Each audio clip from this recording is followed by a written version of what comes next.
আপনি কি আত্মিক যুদ্ধ সম্পর্কে কিছু বলতে পারেন? আত্মিক যুদ্ধ কি সকলেরই জন্য? আত্মিক যুদ্ধের যোদ্ধা কারা? আপনি কি আত্মিক যুদ্ধ দেখেছেন? আত্মিক যুদ্ধ সম্পর্কে কি উপাসনায় কখনো শিক্ষা পেয়েছেন? প্রিয় দর্শক বন্ধু, বীরপুরুষ অনুষ্ঠানে আপনাকে স্বাগত জানাই।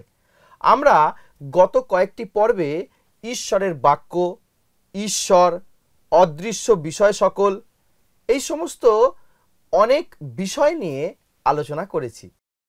এ সম্পর্কে যেমন শিক্ষা পেয়েছি, আমার বিশ্বাস সেগুলো আপনি অবশ্যই করে স্মরণে রেখেছেন। আজ আমরা কি বিষয় নিয়ে আলোচনা করতে চলেছি ইতিমধ্যে আপনি নিশ্চয়ই জেনে গেছেন। আমরা অনেকেই আত্মিক যুদ্ধের কথা শুনেছি। এর প্রকৃত অর্থ কি? বিশ্বাসীর দৈনন্দিন জীবনে এর কি কোনো প্রভাব পড়ে? এ সম্পর্কে নানা প্রকার চাঞ্চল্যকর তথ্য হয়তো আপনি জানেন। আবার এমনও হতে পারে এ সম্পর্কে কুসংস্কার হয়তো আপনার অভিজ্ঞতায় জুড়ে রয়েছে। তবে বিশ্বাসীদের বিভ্রান্ত করার জন্য নানা তথ্যই আপনি পাবেন। আমরা বলছি না যে সকলেই বিভ্রান্তিকর তথ্য দিচ্ছেন, তবে বিভ্রান্তিকর তথ্যের যেন কোনো শেষ নেই। আত্মিক যুদ্ধ সম্পর্কে আমাদের সকলেরই বিশেষভাবে জানা উচিত। তাছাড়া বিশ্বাসীরা কিভাবে তাদের আত্মিক জীবনে আরও শক্তিশালী হয়ে উঠবে সেই সম্পর্কেও সচেতন হওয়া এবং জানবার প্রয়োজন রয়েছে।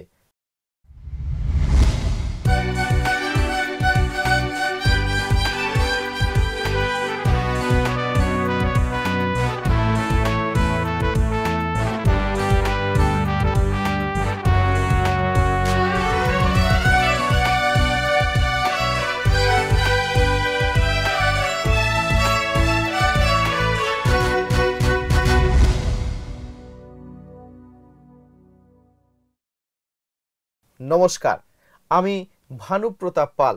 আর এই সময় আজকের এই বীরপুরুষ অনুষ্ঠানে আমি বিশেষভাবে স্বাগত জানাই আমাদের দাদা সুব্রত মণ্ডল মহাশয়কে। তিনি আজ আমাদের প্রত্যেকজনকে ঈশ্বরের বাক্য থেকে এই সকল বিষয়ে বিস্তারিত আলোচনায় নিয়ে যাবেন। আসুন এই অনুষ্ঠানে মধ্য দিয়ে আমরা এই বিষয়ে বিশেষভাবে শিক্ষা লাভ করি। ভাই, তুমি আজ যে বিষয়ের কথা বললে তা খুবই গুরুত্বপূর্ণ এবং খ্রিস্টের জীবনের জন্য অপরিহার্য। ঈশ্বরের বাক্য আমাদের দুর্বল হতে বলে না। ঈশ্বর চান আমরা যেন তার বাক্য জানি। বাবা মা কি কোনোদিন চাইবে যে তার সন্তান দুর্বল, রুগ্ন, নিরানন্দ, নির্বোধ বা জ্ঞানহীন হোক? কোনো বাবা মা তার সন্তানকে এমনভাবে দেখতে চান না। তাহলে আমাদের স্বর্গীয় পিতা কেন চাইবেন যে আমরা আত্মিক জীবনে দুর্বল হই? শয়তান কিন্তু কখনো চাইবে না আমরা বিজয়ী হই, সর্বক্ষেত্রে সবল হই এবং তার বিপক্ষে দাঁড়াই। আমরা ইতিমধ্যেই খ্রিস্টীয় জীবনে সবল হওয়ার জন্য বেশ অনেক বিষয় নিয়ে বিস্তারিত আলোচনা করেছি। আমার বিশ্বাস আমাদের দর্শক বন্ধুরা তার মধ্যে দিয়ে নিশ্চয়ই ঈশ্বরের ইচ্ছা সম্পর্কে জেনেছেন এবং নিজেরা আত্মিক জীবন গড়ে তোলার জন্য যথেষ্ট সচেতন হয়েছেন। আজকে যেমন আমরা শুনলাম যে আত্মিক যুদ্ধ সম্পর্কে আলোচনা করব। এই ক্ষেত্রে বলে রাখি, বিশেষত তিনটি বিষয় বা তিনটি দিক লক্ষ্য করা প্রয়োজন। প্রথমত, যুদ্ধক্ষেত্রে আমরা দাঁড়াতে পারি কেবলমাত্র ঈশ্বরের শক্তির মধ্যে দিয়ে। দ্বিতীয়ত, শয়তান পরাজিত করার জন্য কিভাবে তার শক্তিকে ব্যবহার করে। এবং তৃতীয়ত, আমরা কিভাবে স্থির থাকব। এই সব দিকগুলো দেখতে গেলে আমাদের ইফিসীয় পত্র তার 6 অধ্যায় 10 থেকে 13 পদ পাঠ করতে হবে। ভাই, এই সময় তুমি এই অংশটি পাঠ করো। আচ্ছা দাদা, আমি পাঠ করছি। ইফিসীয় তার 6 অধ্যায়ের 10 থেকে 13 পদ। প্রভুর বাক্যে এইরূপ লিখিত রয়েছে, ধর্ম যুদ্ধের সজ্জা ও অস্ত্রশস্ত্র, শেষ কথা এই, তোমরা প্রভুতে ও তাঁহার শক্তির পরাক্রমে বলবান হও। ঈশ্বরের সমগ্র যুদ্ধসজ্জা পরিধান করো, যেন দিয়াবলের নানাবিধ চাতুরীর সম্মুখে দাঁড়াইতে পারো। কেননা রক্ত মাংসের সহিত নয়, কিন্তু আধিপত্য সকলের সহিত, কর্তৃত্ব সকলের সহিত, এই অন্ধকারের জগৎপতিদের সহিত, স্বর্গীয় স্থানে দুষ্টতার আত্মাগণের সহিত আমাদের মল্লযুদ্ধ হইতেছে। এই জন্য তোমরা ঈশ্বরের সমগ্র যুদ্ধসজ্জা গ্রহণ করো, যেন সেই কুদিনে প্রতিরোধ করিতে এবং সকলই সম্পন্ন করিয়া দাঁড়াইয়া থাকিতে পারো। আমেন। ধন্যবাদ ভাই। আমরা দেখলাম সাধু পৌল এখানে 10 পদে যে কথা বলছেন, তার অর্থ যুদ্ধক্ষেত্রে আমরা দাঁড়াতে পারি কেবলমাত্র ঈশ্বরের শক্তির মধ্যে দিয়ে। এটি আমাদের প্রথম আলোচনার বিষয়। লেখা আছে বলবান হও, যার আক্ষরিক অর্থ হলো শক্তি গ্রহণ করো। আমাদের যে শক্তি আছে তা দাঁড়াতে সাহায্য করে না, অবশ্যই আমি বলছি আত্মিক অর্থে। এই শক্তি আমাদের লাভ করতে হবে ঈশ্বরের কাছ থেকে, আর আমরা তা পাবো কেবলমাত্র তার কাছে নিজেকে সমর্পণ করলে। ঈশ্বরের কাছে আত্মসমর্পণই আমাদের মধ্যে ঈশ্বরের শক্তি আনয়ন করে। যাকবের পত্রে তার 4 অধ্যায় 7 থেকে 8 পদে বলা হয়েছে, ঈশ্বরের কাছে আত্মসমর্পণের মাধ্যমে আমরা শয়তানের প্রতিরোধ করতে পারবো। আমরা চাইলেই বা বললেই যে শয়তান আমাদের ছেড়ে পালিয়ে যাবে তা তো নয়, কিন্তু আমরা ঈশ্বরের কাছে বশীভূত হলে তবেই সে আমাদের ছেড়ে পালিয়ে যায়। কারণ 8 পদে লেখা আছে, ঈশ্বরের নিকটবর্তী হও, তাহাতে তিনিও তোমাদের নিকটবর্তী হইবেন। হে পাপীগণ, হস্ত সূচি করো, হে দ্বিমনা লোক সকল, হৃদয়ের বিশুদ্ধ করো। এখানে লক্ষণীয় দ্বিমনা শব্দটি। এর অর্থ হলো 2টি বিষয় মনের মধ্যে রাখা। কারণ স্বার্থ দেখা যায় যেদিকে, নিজের ভালো হবে বলে ভাবি সেই দিকে গ্রহণ করব বলেই নিজের মনে রেখে দিয়েছি। এবং ঈশ্বরের কাছে আত্মসমর্পণ করার ক্ষেত্রে যদি এইরূপ 2 প্রকার বাসনা থাকে, অর্থাৎ দ্বিমনা ভাব থাকে, তাহলে ঈশ্বরের শক্তি লাভ করা যায় না। যারা খ্রিস্টের জন্য নিজের জীবনযাপন এবং জগতের জন্য জীবনযাপন, এই 2 ভাগে জীবনকে অতিবাহিত করেন, তারা কখনোই ঈশ্বরের শক্তি লাভ করতে পারবেন না। দাদা, ধরুন উপাসনা গৃহে আমার যেমন আচরণ, তেমন আচরণ উপাসনা গৃহ থেকে বেরিয়ে আসলে আমার মধ্যে দেখা যায় না, তখন আমি ভিন্ন প্রকার। তবে প্রশ্ন হলো, আমরা কিভাবে এই দ্বিমনা ভাবকে দূর করতে পারবো? এর উত্তর আমরা ঈশ্বরের বাক্যে পাই। ঈশ্বরের শক্তিকে অনুভব করতে গেলে আমাদের খ্রিস্টকেন্দ্রিক জীবনযাপন করার প্রতি মনোযোগ দিতে হবে, তবেই আমরা বিশুদ্ধ হব এবং পুনর্নবীকরণের মধ্যে দিয়ে যাব। 2 তিমথেয় তার 2 অধ্যায় 3 থেকে 4 পদে লেখা আছে, তুমি খ্রিস্ট যিশুর উত্তম যোদ্ধার মতো আমার সহিত ক্লেশ ভোগ স্বীকার করো। কেহ যুদ্ধ করিবার সময়ে আপনাকে সাংসারিক ব্যাপাররূপ পাশে বদ্ধ হইতে দেয় না, যেন তাহাকে যে ব্যক্তি যোদ্ধা করিয়া নিযুক্ত করিয়াছে তাহারই তুষ্টিকর হইতে পারে। এর অর্থ হলো, আমরা নিজেকে জগতে জড়িয়ে ফেলতে পারি না। যদি সত্যি খ্রিস্টের একজন সৈনিক হয়ে দাঁড়াতে চায়, শক্তি ঈশ্বরের কাছ থেকে আসে এবং তাঁর শক্তিতে বেঁচে থাকার জন্য আমাদের খ্রিস্টের মধ্যেই থাকতে হবে। আবার এই কথাও বলা হয়েছে, যেন যে মনে করে সে দাঁড়িয়ে আছে তবে সে সাবধান হোক, পাছে সে পড়ে যায়, যা আমরা পাই 1 কোরিন্থীয় পত্র তার 10 অধ্যায় 12 পদে। আমরা ততক্ষণই দাঁড়িয়ে থাকতে সক্ষম হব যতক্ষণ আমাদের মধ্যেই খ্রিস্ট বিরোধী ভাব দুর্বল থাকবে এবং প্রলোভন কম থাকবে। যখন যুদ্ধ তীব্র হয় তখন তারাই দাঁড়িয়ে থাকতে পারবে যারা খ্রিস্ট শৈলরূপ ভিত্তির উপরে দাঁড়িয়ে আছে। তবে ভুলে গেলে চলবে না, শয়তান কিন্তু নিষ্ক্রিয় নয়, তারও ক্ষমতা আছে। হ্যাঁ, আমরা আগের একটি পর্বে শয়তানের বিষয়ে আলোচনা করেছি। এখানে যেমন আমরা দেখলাম শয়তান চুপ করে বসে থাকবে না, তেমনি আমাদের জানা প্রয়োজন শয়তান কিভাবে তার ক্ষমতা ব্যবহার করে, তাই না? হ্যাঁ, শয়তান কিভাবে তার ক্ষমতা ব্যবহার করে সেই বিষয়ে জানা প্রয়োজন ঠিকই, তবে তার ক্ষমতা সঠিকভাবে বুঝতে পারার আগে আমাদের তার সীমাবদ্ধতা সম্পর্কে জানতে হবে। অনেকে মনে করেন যে শয়তানের ক্ষমতা ঈশ্বরের ক্ষমতার সমতুল্য।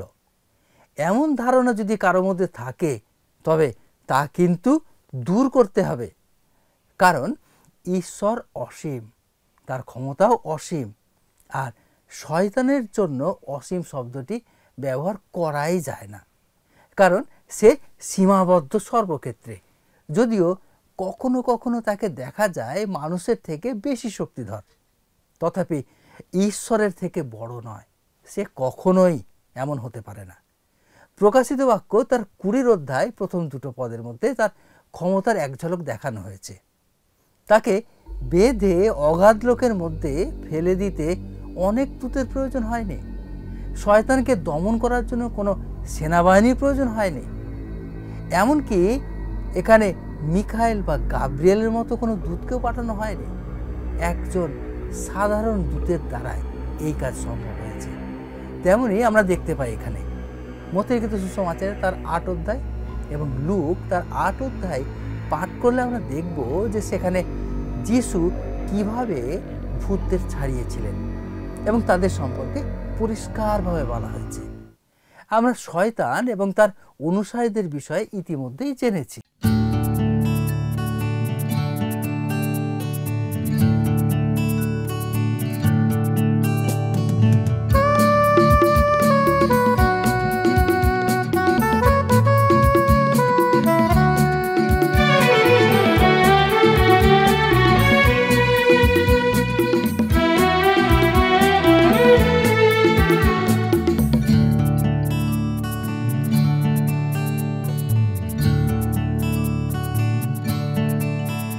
ওহে শ্রান্ত জন, ওহে ভ্রান্ত জন, এসো হে যিশুর কাছে।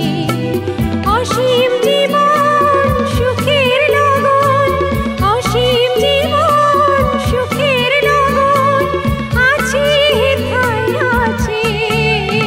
ওহে শ্রান্ত জন, ওহে ভ্রান্ত। দাদা, শয়তানের ক্ষমতা সম্পর্কে আমরা দেখলাম তার কিছুটা হলেও শক্তি আছে, যে কারণে সে আমাদের ভুল পথে চালিত করে। এখানে আমাদের তার বিপক্ষে থাকতে হয়। তার জন্য সহজ কোনো পদ্ধতির দ্বারা আমরা দাঁড়িয়ে থাকতে পারবো তা কিন্তু বলা যায় না। আর আমরা আলোচনা করেছি শয়তান কিভাবে তার শক্তিকে ব্যবহার করে সেই সকল বিষয় নিয়ে। তার অর্থ তুমি জানতে চাইছো যে শয়তানের শক্তিকে আরো বেশি করে জানা প্রয়োজন।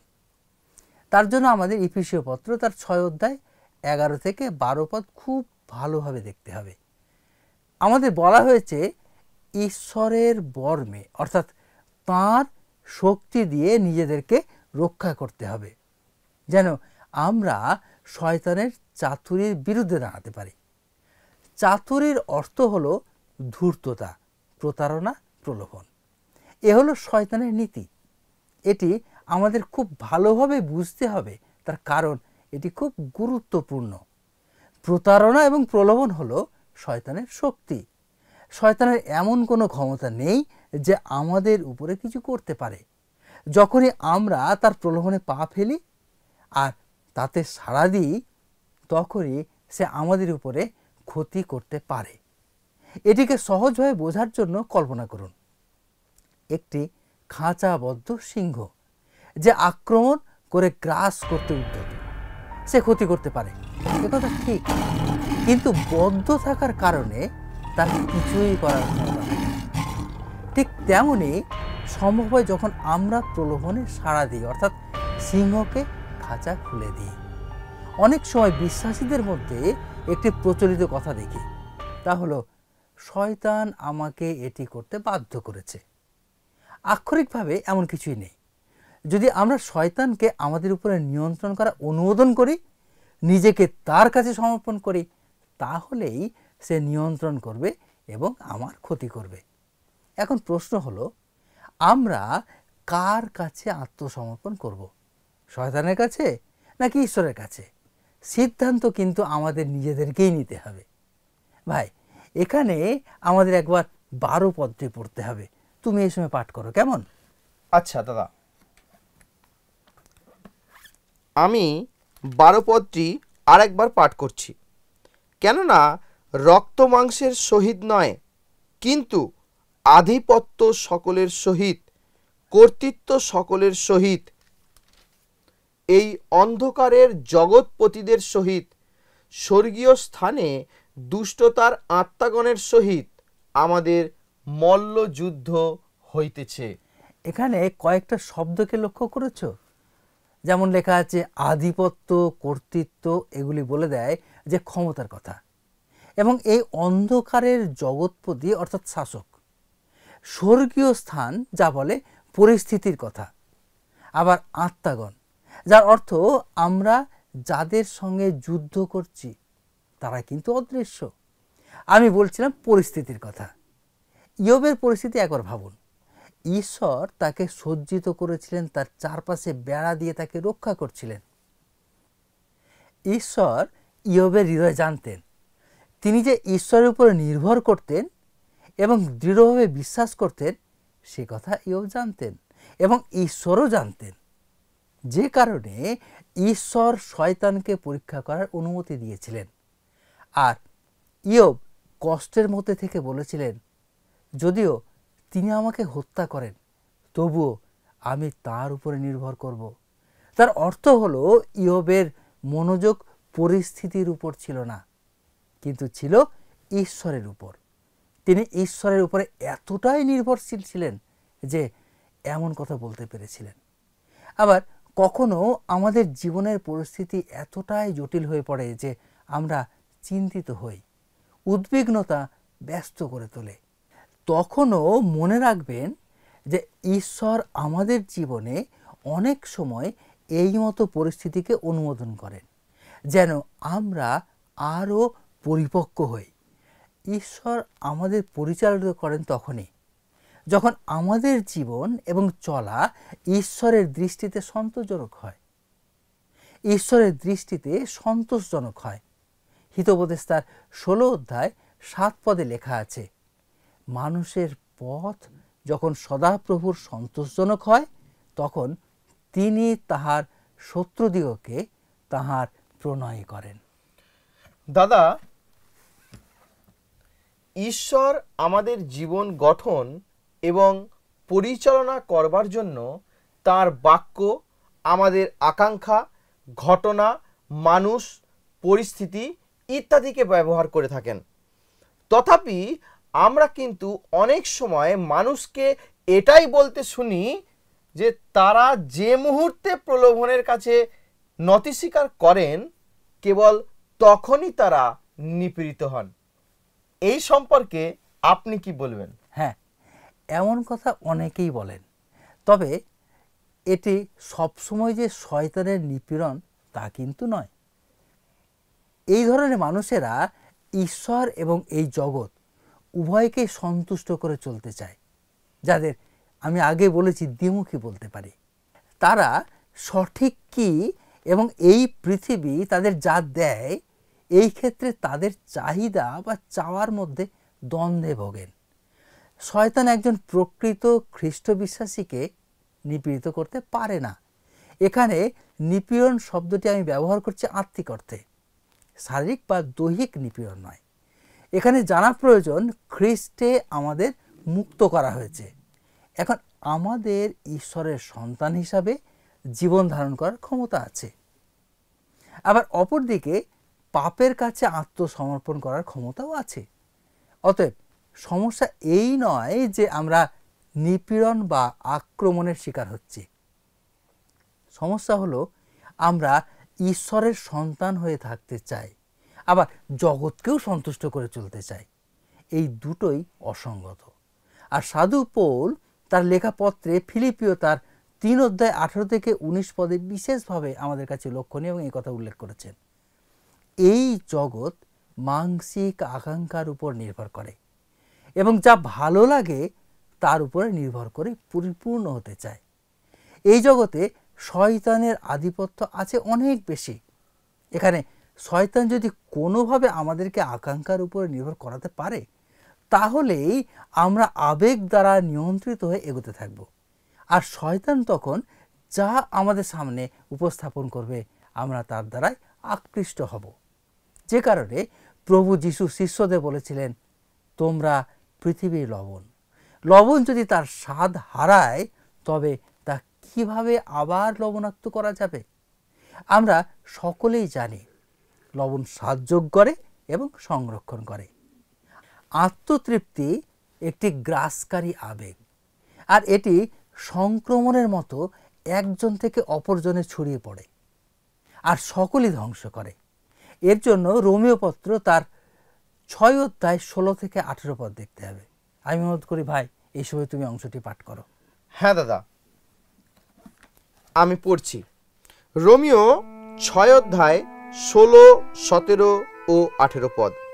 তোমরা কি জানো না যে আজ্ঞা পালনার্থে যাহার নিকটে দাস রূপে আপনাদিগকে সমর্পণ করো, যাহার আজ্ঞা মানো, তোমরা তাহারই দাস, হয় মৃত্যুজনক পাপের দাস, নয় ধার্মিকতাজনক আজ্ঞা পালনের দাস। কিন্তু ঈশ্বরের ধন্যবাদ হোক যে তোমরা পাপের দাস ছিলে বটে, কিন্তু শিক্ষার যে আদর্শে সমর্পিত হইয়াছ, অন্তঃকরণের সহিত সেই আদর্শের আজ্ঞাবহ হইয়াছ, এবং পাপ হইতে স্বাধীনীকৃত হইয়া তোমরা ধার্মিকতার দাস হইয়াছ। ভাই ধন্যবাদ। আমরা দেখলাম যিনি আমাদের সিদ্ধান্ত নিয়ন্ত্রণ করেন তিনি আমাদের নিয়ন্ত্রণ করেন।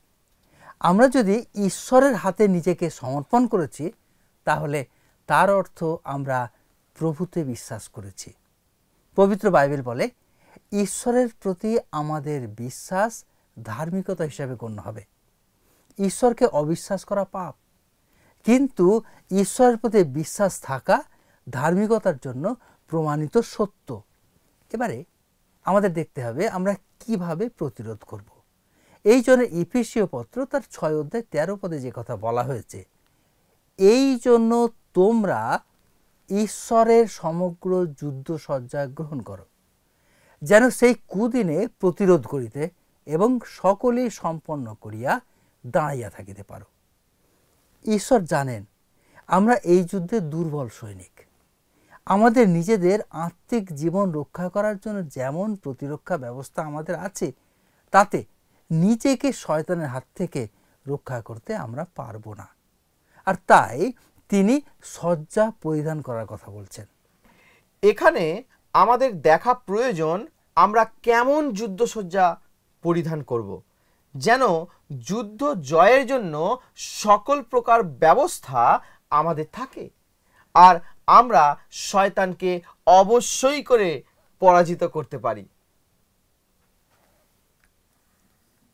ভাই, যুদ্ধসজ্জা সম্পর্কে পরের অংশে যা বলা হয়েছে আমি শুধুমাত্র সেই বিষয়গুলি বলছি।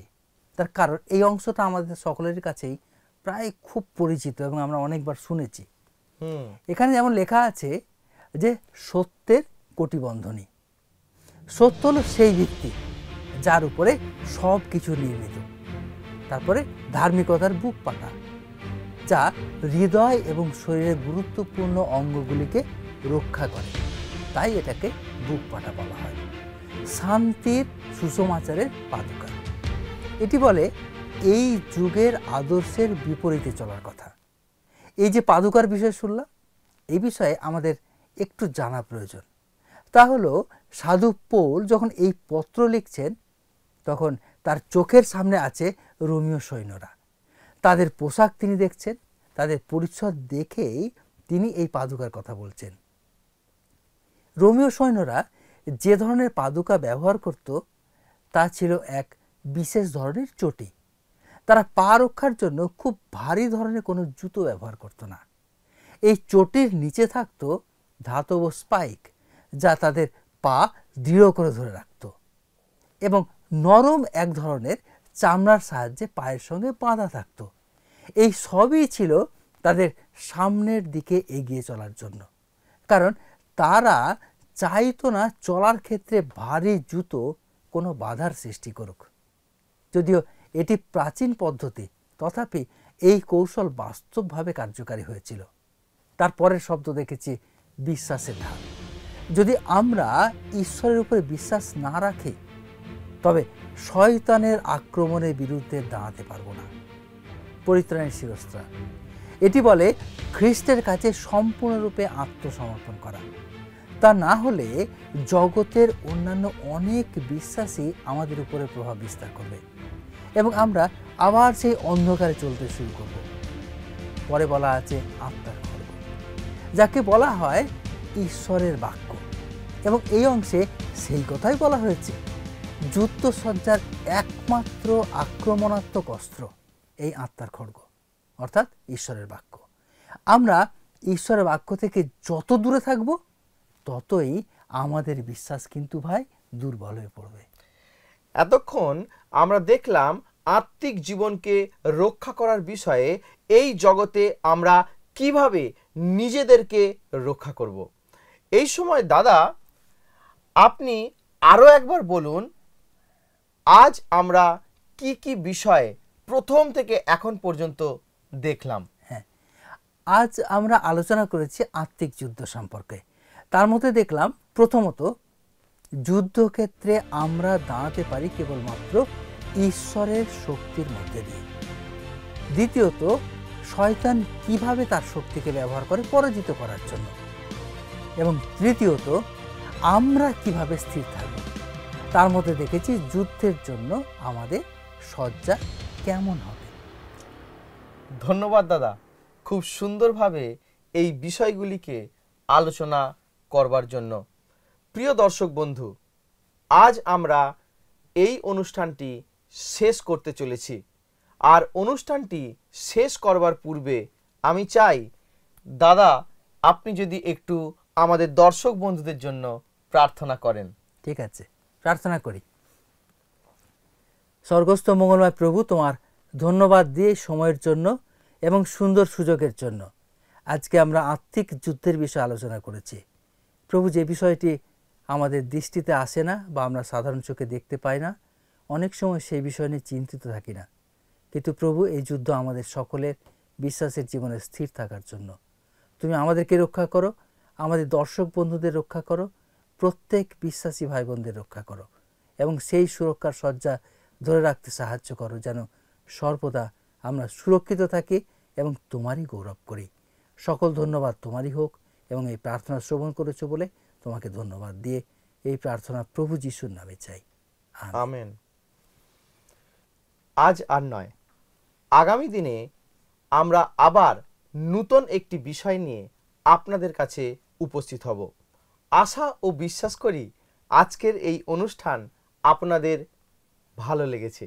সত্যি যদি ভালো লেগে থাকে তাহলে আপনি স্ক্রিনে দেওয়া এই নম্বরে আমাদের সঙ্গে যোগাযোগ করবেন অথবা আমাদেরকে একটা মিসড কল দেবেন এবং আপনাদের প্রার্থনার সমস্ত বিষয়কে আপনারা আমাদেরকে জানান, যাতে আমরাও আপনাদের জন্য প্রার্থনা করতে পারি।